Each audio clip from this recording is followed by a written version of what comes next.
Permiteți-mi, vă rog, să recit o poezie pe care am învățat-o în urmă cu 50 de ani. Dacă am reușit să o învăț atunci, vă dați seama cam câți ani am acum. Poezia se intitulează Întoarcerea lui Zacheu. Când lumina cea din slavă a venit în lumea mare, întunericul începuse ca să-și piardă din putere. Diavolul a hotărât ca să arunce în omenire tot veninul și amarul, numai rău în loc de bine. În loc de dragoste, el puse ura care domina, de la munte până la mare, numai ură semăna. Ura dusă în viața noastră, numai lacrimi și durere. Numai inimi tot zdrobite și copii fără mângâiere. Omul a fost făcut odată, după chipul celui sfânt, gânditor, senin și vesel. Să trăiască pe pământ, însă ura îl schimbară. Din privirea ca de porumbei, în privirea unui tigru și furie ca la lei. Diavolul mai semănase și minciuna în viața noastră. Cum să spui tot adevărul, că de multe ori te costă? Că în loc de da și amin și adevăr mereu să spui, vai, minciuna se vârâse și în poporul Domnului. De ești vinovat de o sândă, de pedeapsă sau de moarte, și de a ști căci cu o minciună tu le-ai rezolvat pe toate, nu te da bătut creștine să nu minți nici pentru plată, căci doar numai adevărul liber te va face odată. Apoi, cel ce fuse odată mândru în stăpânirea lui, prin mândrie el căzuse de la fața Domnului. Vai, amar era așa ce-s răsat și cu o travă răsădit nu în fiare, nici în păsări, ci în omul prea iubit. Că el știe că mândria e căderea oricui, vai, pe mulți îi omorâră din poporul Domnului. Apoi, după ce mândria și lăcomia de mai mult îl aruncă pe Satana de la cer pe acest pământ, el veni cu lăcomia să o vâră în omenire, că el știe că lăcomia te va duce înspre pieire și a intrat așa de adânc, lăcomia de mai mult, că intrară cu pași repezi și în poporul celui sfânt. Lăcomia îi făcură ca să fure și să înșele și să adune cât mai multe la comoara trecătoare. O, Iisus, când vine în lume, numai de acestea a întâlnit hulă, pismă, lăcomie, în popor sau înmulțit, el zi de zi combate răul și întunericul cel mare și împrăște o lumină ca lumina cea de soare. Într-o zi, Iisus intrară în cetatea Ierihon, iar de acolo un om bogat, mai marele finanțelor, auziră că în Israel este un om deosebit, care face numai bine tuturor ce l-au întâlnit. Arundor, așa fierbinte, izvorât chiar din Hristos, vrea cu ochii lui să-l vadă pe acest om evlavios. Piedica cea mare era lumea adunată. El era mic de statură și nu putea nici cum să-l vadă, însă dorul lui fierbinte nu îl lasă liniștit, ci pe drum o ia înainte și într-un dud urcă grăbit, gloata se apropie într-una. Pe Zacheu gândul frământă, care oare e Iisus ce făcuse vin la nuntă?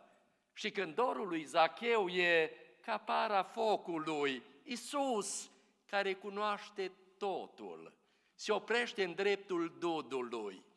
Și când ochii lui Hristos privesc în ochii lui Zacheu, băi, Zacheie, dă-te jos, că eu intru în cortul tău. Mai întâi Zacheu coboară cu pașiuți din euul lui și pe urmă el coboară și din craca pomului. Și porni cu Domnul în frunte, spre căminul lui pompos, unde pofta înșelăciunea se împleteau așa frumos. Tot se miră. Cum de Domnul intră în casa acestui om, nu-l putu lăsa mai bine să rămână sus în pom? El e șeful tuturora păcătoșilor din țară, el e șeful tuturora celor care stau la vamă, dar Iisus, ce știe totul, chiar și gândul care l-am, le vorbește cu glas dulce și el e un fiu de-a lui Avram. Nu-i scris că de Domnul Iisus i-a vorbit la acest bărbat, dar o hotărâre dreaptă el o face imediat. Doamne, din a mea avere cât am strâns în viața toată, jumătate la săraci, eu o dau acum îndată. Iar din ceea jumătate, vai, pe câți am înșelat, vreau Iisuse să le dau, dar nu atât, ci împătrat. După ce plecară Domnul din căminul întunecos, o cerază de lumină îi lăsară acum Hristos, că îi schimbară gândul, viața. Torul după avuție pune mâna pe creion și începe ca să scrie și împarte drept averea, sigur că era bogat și o pune jumătate deoparte imediat. Stă de vorbă cu bătrânii și cu oamenii de seamă, vrea să afle despre aceia care sunt mai săraci prin țară și de mâini poi mâini înainte vin săraci în casa lui și Zacheu le împarte daruri în numele Domnului. O, să fi văzut, măi frate, văduve și orfani plângând, strigând toți de bucurie și pe Domnul lăudând. Când Iisus și întinde mâna și îl schimbă pe Zacheu, toți săracii simt că acesta e harul lui Dumnezeu. Însă mulți de seama lui Zacheu i-o fi vorbit. Te-ai întâlnit cu un om, Zacheie, și pe loc te-ai pocăit. Păi te-ai făcut de râs la lume. Ba la conducerea de stat pentru un biet galilian ce umblă din sat în sat, să refuză onoarea, lumea, prietenii ce te îmbulzesc și averea să ți-o împarți la șomeri ce nu muncesc. Dar Zacheu le spune acum, tuturor cu ochi plângând, eu m-am întâlnit cu acela ce-i venit din cerul sfânt.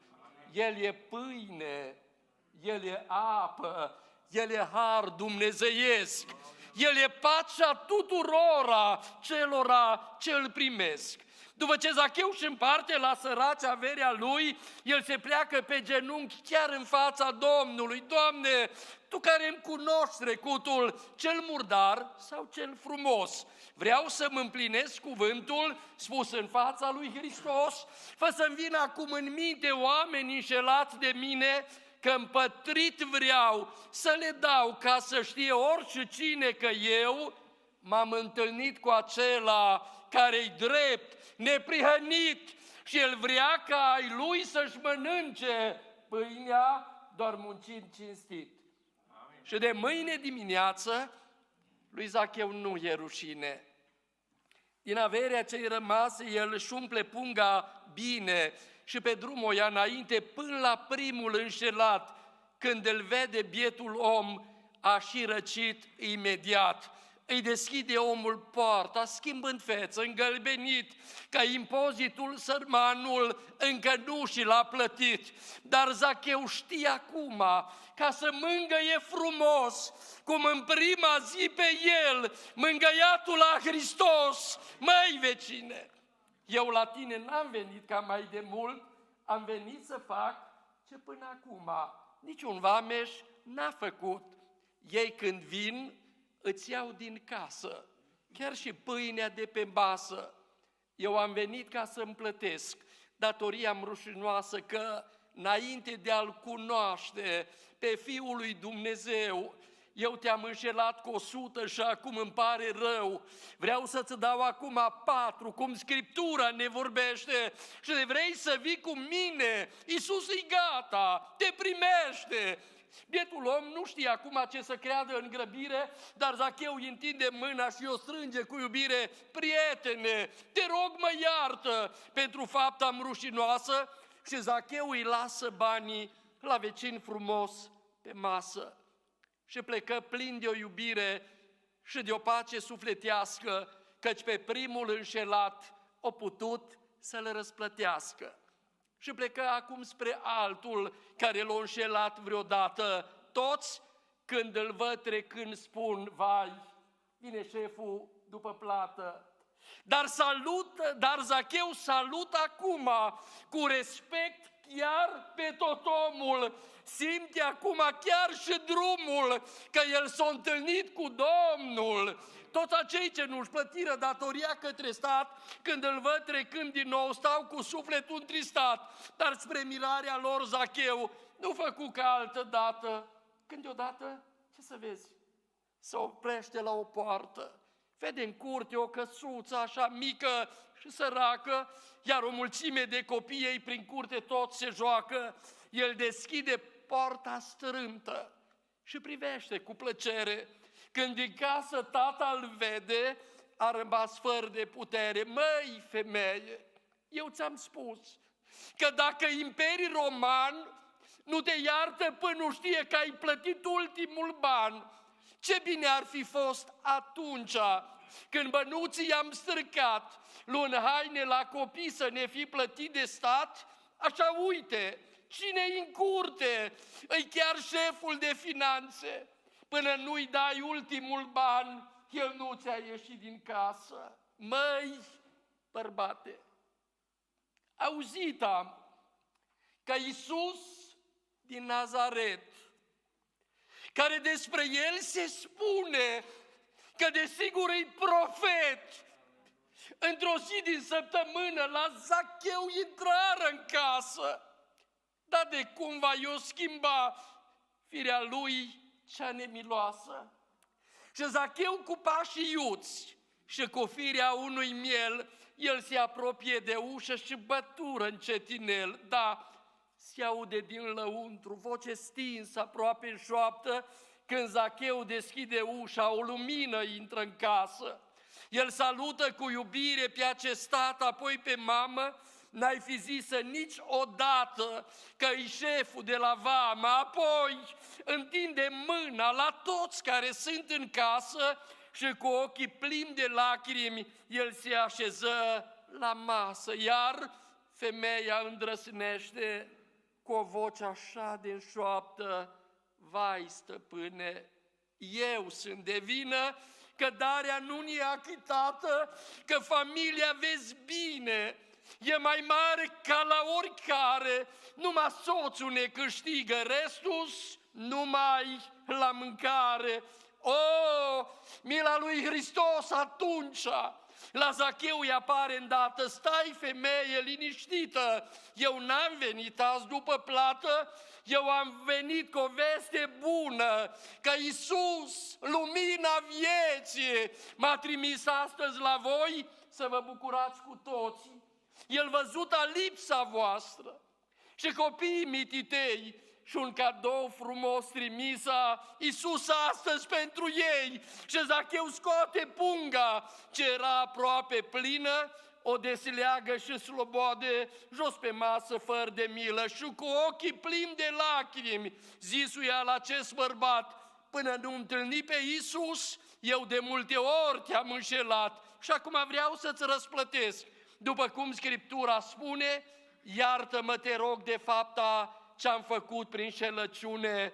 O, ce har, ce bucurie în familia credincioasă când Zacheu ieși din casă, o lumină se arată și așa Zacheu se duce prin orașe și cătune și își plătește datoria și-o făcut prin șelăciune. O, fraților, câți nu s-or fi trezit prin schimbarea lui Zacheu, câți nu s-or fi întors la Domnul smulși din mâna celui rău. Amin.